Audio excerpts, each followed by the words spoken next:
Pokken Tournament, a different kind of Pokemon battle.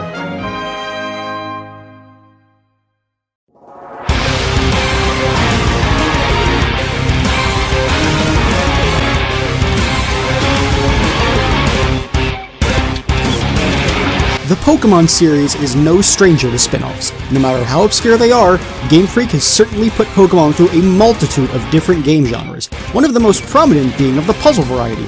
However, for the longest period of time, Game Freak had never delved into a category that would seemingly fit Pokemon so well: the fighting game genre. So imagine the surprise of the Pokemon community when Pokken Tournament was formally revealed in August of 2014. Released summer 2015 in Japanese arcades, and the surprise release on Wii U in spring of 2016, more surprisingly an overseas release, is Pokken Tournament a Magikarp flop, or is it a whole array of golden hope for future support and a potential future series? Pokken Tournament was developed by Bandai Namco Studios, most notably known for their work on such titles as the Tales of series, and of course, the Tekken series. Development of Pokken traces as far back as 2013, when at a Pokemon game show event held in Japan, a very brief clip of Blaziken and Lucario standing in the middle of a city was shown off, and trademarks for the names Pokken Fighters and Pokken Tournament were soon filed, and the rest is history. Now Bandai Namco knows fighting games. As the company responsible for the critically acclaimed Tekken series, they have a long history and an extensive resume in the fighting game genre. A Tekken-styled Pokemon game is a game with infinite possibilities. With over 700 individual species, Pokemon certainly has a lot to work with when it comes to a roster of fighters. Heck, even the developers went to Twitter asking fans what Pokemon they'd like to see in the game.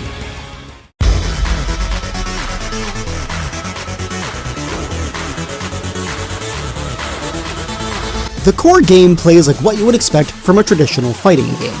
Different kinds of attacks are assigned to different inputs, and buttons can be pressed in succession to perform a string of combos, each Pokemon having their own unique ones. On the surface, Pokken seems like any other fighting game, but with Pokemon. However, what sets this game apart from other fighters is its unique usage of a field phase shift system. There are two phases: field phase and duel phase. Field phase allows you to battle in a 3D space and helps you to set up for certain combos. Duel phase shifts the camera into a 2.5D plane, much like a traditional fighter. This is where more of your hard-hitting attacks and combos will stem from. Certain moves trigger phase shifts as to not have an entire match take place in one phase. The transition from field to duel phase and vice versa is seamless. So seamless, in fact, that you may not even notice it at times. Support Pokemon are Pokemon that can be called in and provide assistance, such as distracting an opponent and interrupting their combo. Analogous to the type chart in the core Pokemon games, the attack triangle functions in a rock-paper-scissors fashion. Normal attacks beat grab attacks beat counterattacks, and counterattacks beat normal attacks. As you land hits and take hits, your synergy gauge will build up, and once it's full, get ready for a burst of synergy! Acting as something of a super mode, Synergy Burst buffs up your Pokemon and grants you a burst move, a sort of penultimate attack that can be triggered by pressing the left and right bumpers. The main single-player campaign has you choose a partner Pokemon and take on the Ferrum League, a series of tournaments classified by different rankings. The preliminaries have you face a streak of 5 opponents. The more matches you win, the higher your ranking will increase. Once you qualify for the League tournament, you'll be placed in a bracket and have to fight your way to the top.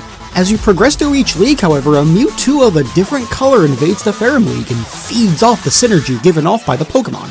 It's up to you, and Nia, to find out the ulterior motives of this mysterious Mewtwo and keep the Ferrum region safe.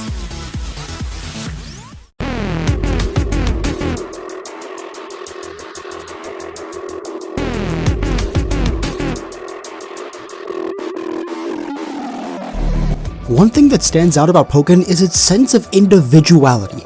There are plenty of small touches scattered throughout the game that show that Bandai Namco knew its source material quite well. Multiple Pokemon are seen in the background of the stages, often interacting with said background. For example, in the training gym, you can see Pokemon running on the treadmills and bouncing on the trampolines. Heck, even the Dragon's Nest has a giant monument of Mega Rayquaza as its centerpiece. A personal favorite design choice of mine is the art style of the fighters. Each Pokemon is modeled in such a way as to show off features relating to its typing or species. Sceptile is slick and slimy like a lizard/gecko. Brazen has fluffier fur, Garchomp has detailed scales, just to name a few. It's a little aesthetic choice that goes a long way. Another point of interest comes in the form of Pokken Tournament's music, with a soundtrack composed by upcoming and veteran artists, including Pokemon's own Shota Kageyama. Pokken's score is definitely a home run.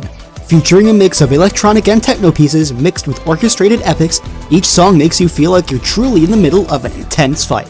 Some of my personal favorites include Neo City, False Volcano, and Blue Dome. While it's fairly limited, there is trainer customization. You can unlock new features by reaching achievements by meeting certain requirements, or by using the game's amiibo functionality.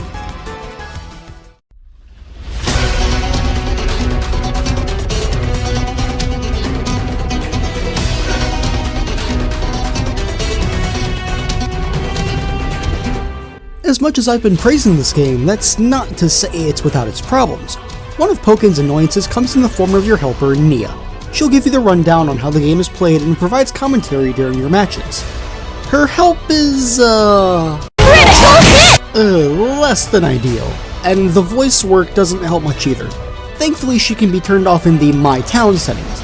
Speaking of voice acting, the voice work in Pokken is almost unbearable at times. While you can switch the voices to their Japanese originals, that doesn't excuse the fact that the voices for the English localization are just poor. I understand that Pokken was made by Bandai Namco, but couldn't the Pokemon Company have outsourced the voices to another dubbing company? It's not like Pokemon is a wildly successful anime series that has a repertoire of veteran actors and actresses. Remember how I said you'd fight through preliminary rounds in the Ferrum League? In later leagues, the tedium will start to show as the road to rank up gets longer and harder. This next criticism will vary from person to person, coming in the form of the roster. Okay, so Pokemon has over 700 unique creatures to work with, and while this is the first game of its kind, the roster is slightly lacking. There are fan favorites such as Charizard, Pikachu, Lucario, and Gardevoir, and some more obscure choices such as Sceptile, Suicune, and Weavile. However, some of the choices for fighters leave me confused and a bit disappointed.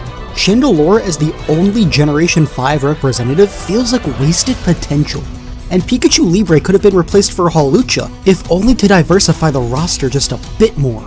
The final point of interest comes in the form of the game's multiplayer and online functionality. The multiplayer is strange, in that Bandai Namco really wants you to use LAN support for two-player gameplay. When using multiplayer with a single Wii U, the game drops from 60 FPS to 30. And while this isn't a deal breaker per se, the game certainly runs better with the aforementioned LAN support. Online play lets you set up rooms with friends and allows you to choose from select modes. Rank Match pits you against other players, and when you win a certain string of matches, your rank will increase, thus placing you amongst more experienced players. Friendly Match lets you play without the pressure of your rank decreasing. Unfortunately, you can't fight specific friends freely for whatever reason. You and the friend need a versus code in order to face each other online.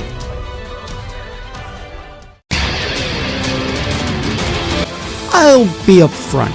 Pokken Tournament is a personal favorite of mine.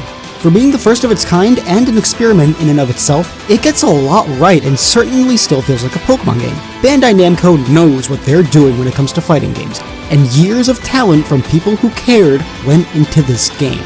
There are definitely things that need to be fixed, and it would be nice to get the 4 extra characters on consoles as DLC. Also, could we get a Pokken Season 2 on arcades and maybe the Switch that adds Greninja, Infernape, and Hawlucha? Yeah, that'd be great! Serving as a new take on a beloved franchise, Pokken Tournament is worth picking up for fighting game fans and Pokemon fans alike.